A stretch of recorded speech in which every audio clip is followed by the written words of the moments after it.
Study Bharat के YouTube channel पर आपका स्वागत है। प्राचीन भारतीय इतिहास की ऑडियो लेक्चर की श्रृंखला में आज हम मानव की उत्पत्ति एवं विकास के बारे में अध्ययन करेंगे।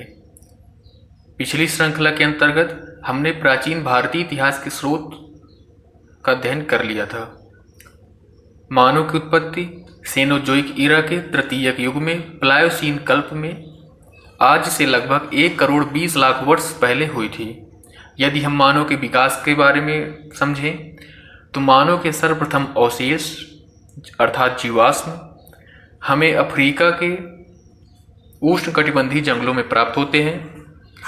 अफ्रीका में स्तनधारियों का समूह रहता था जिसे प्राइमेट कहते हैं।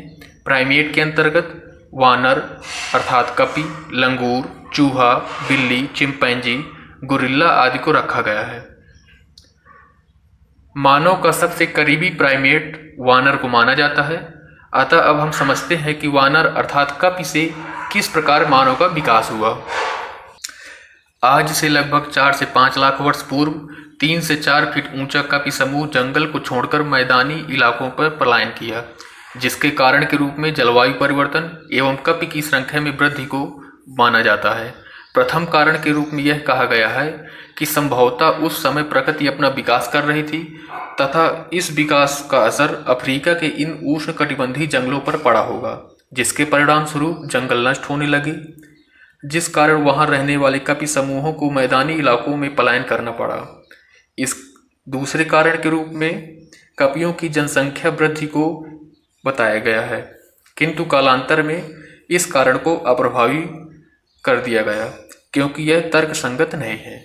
कारण चाहे जो भी रहा हो, किंतु यह निश्चित है कि एक बड़ा कपी समूह मैदानी इलाकों में आकर बस गया तथा स्वयं का अस्तित्व बनाए रखने के लिए संघर्ष करने लगा। इस संघर्ष में इसने 2 तरह के परिवर्तन सीख लिए। पहले परिवर्तन के अंतर्गत वह अर्ध-उत्तान मुद्रा में चलने लगा और शाकाहार के स्थान पर मांसाहार का प्रयोग करना सीख गया। कपी समूह के इस विकास प्रक्रिया में दोनों कपी समूहों में एक विभाजक रेखा खींच गई, जिसे इतिहासकारों ने अविकसित कपी को रामापिथेकस तथा विकास की दिशा में कदम रखने वाली कपी को ऑस्ट्रेलोपिथेकस की संज्ञा दी। यही ऑस्ट्रेलोपिथेकस मानव का आदि पूर्वज बना, जिसके सर्वप्रथम अवशेष रोमन डाट को अफ्रीका के ट्रांसवाल शहर से टोंग खान से प्राप्त किया गया। ये ऑस्ट्रेलोपिथेकस कालांतर में विकास की दिशा में अग्रसर रहा तथा होमो हैबिलस के रूप में प्रकट हुआ। होमो हैबिलस वह कपी मानव था जिसने प्रथम बार हाथों का प्रयोग एवं उपकरणों का प्रयोग किया।